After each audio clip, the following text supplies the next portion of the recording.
Today I want to chat about living in the space between stories. So that's what we're doing currently.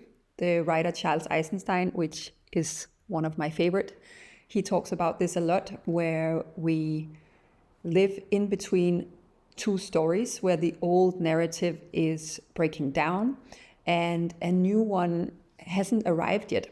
And that's exactly what we are experiencing currently, collectively, especially when it comes to metaphysics, how we are understanding reality itself.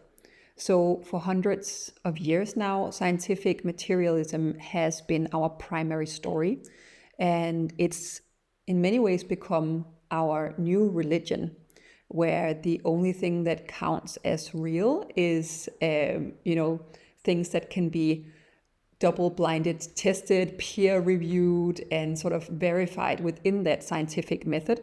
And everything else is called heresy. Everything else is not real or delusional or even dangerous. And, I'm not anti-science at all. I've studied within the scientific community for many, many years.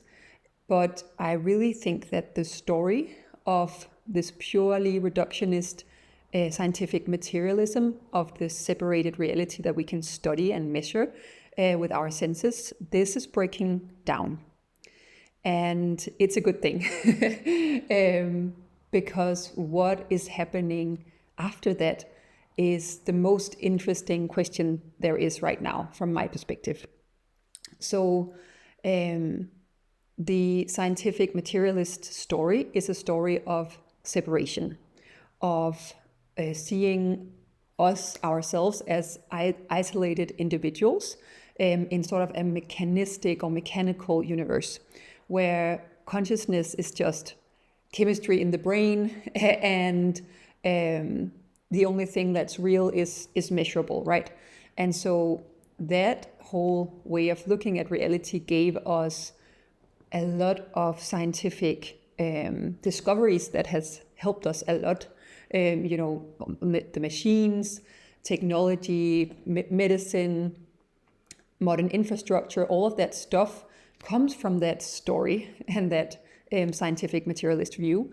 But it also gave us like rampant capitalism and ecological crisis, the mental health epidemic of alienation and depression and anxiety, disconnection from nature, disconnection from meaning, this idea of man as being on top of the food chain and conquering nature and extracting its resources to gain mastery of reality, basically, right? And as we're seeing now, that story is creating so much intense suffering on the large scale that it is really, like watching a train wreck in motion, right? So it's not that the old story per se is intellectually wrong. It's more that it's like, spiritually bankrupt and empty of meaning and empty of connection, empty of unity.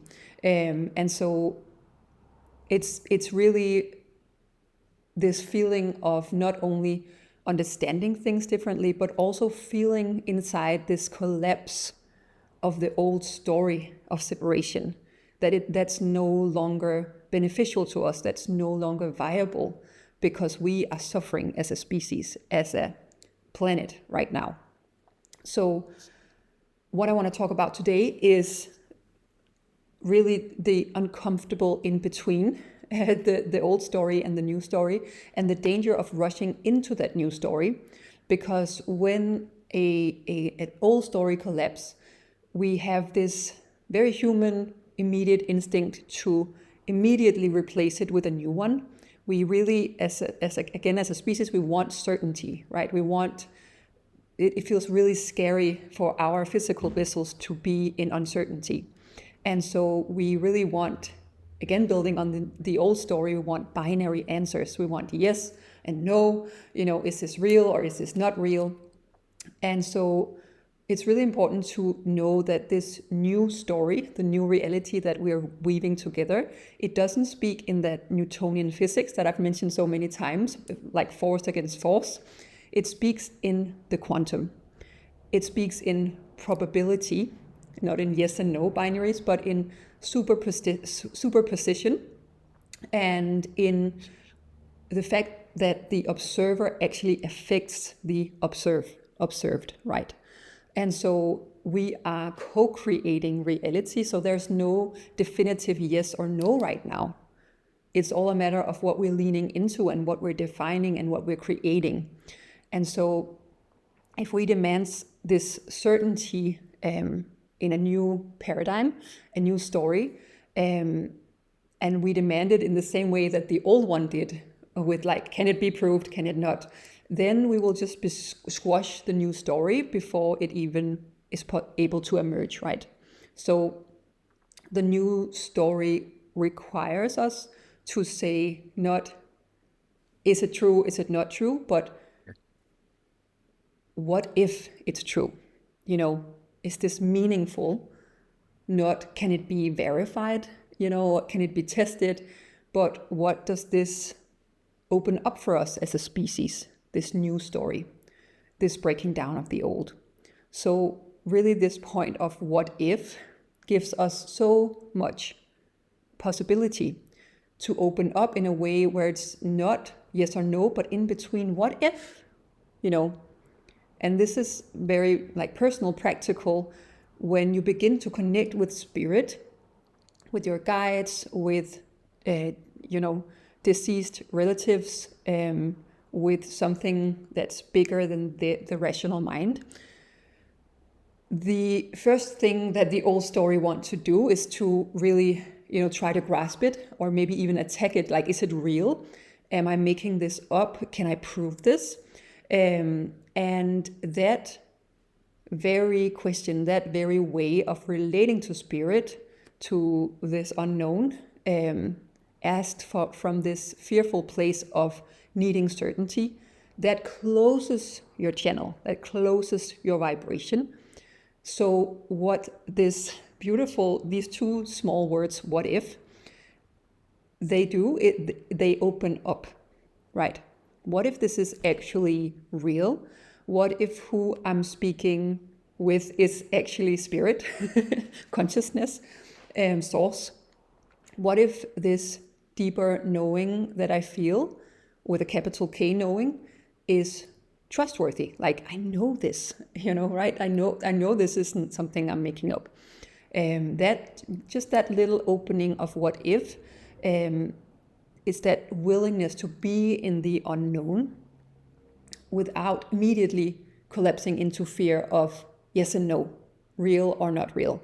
And again, that's where your channel widens and where you are able to actually, begin to practice receiving messages and connection and intuition.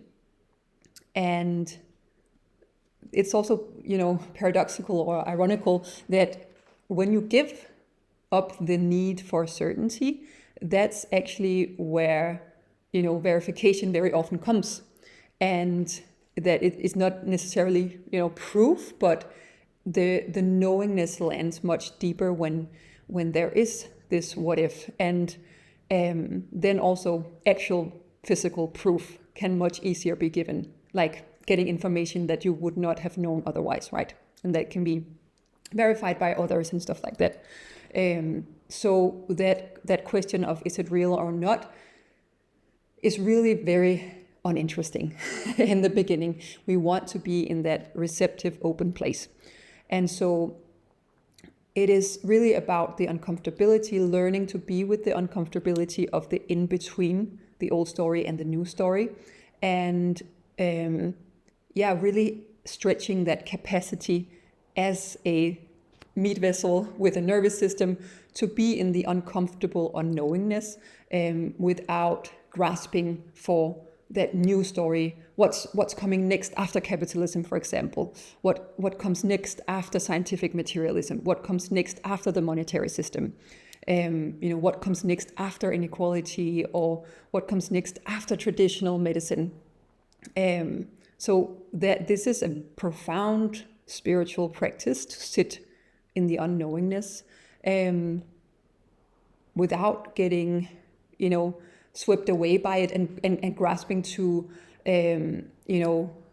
what is it called? Conspiracy theories and stuff like that, and making this whole new story up of these overlords that are controlling our system and matrix and stuff like that. So just really being in that uncomfortability. It's the same as being that spiritual practice of just noticing your thoughts without needing to grasp them and go into them, but just allowing them to be there and letting them go. And it's the same as, holding your emotion and allowing it to move through your body without going into story around it. It is really that uncomfortable in between of just being in your awareness, in your consciousness, without the grasping onto the story, right? So it's very much a spiritual practice. And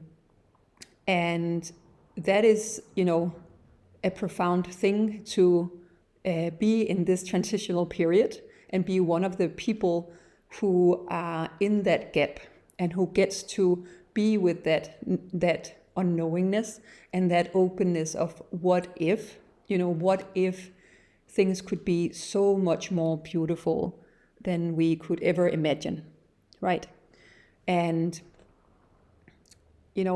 I don't know what the story is at all. And, I don't think anyone else knows right now. So the reality that we're creating is really about, beginning to realize that we are affecting that reality by the vibration that we're in, by the way that we're defining reality, and by that practice of spaciousness, of being with, of allowing and trusting, surrendering, opening to the unknown, right? So that's, I think, what I wanted to say to you today. If this resonates, then I'm doing a little gathering that I'm calling the Consciousness Collective in Copenhagen on June 26th, between 3 and 5. So it's just 2 short hours, and we're going to practice the practices that we do in Wide Awake, the energy practices, to really expand our capacity to be with the unknown and to clear and open our system for becoming this channeling of the new story. So links are below. I really hope to see you there if you are by any chance in Copenhagen and free in that time.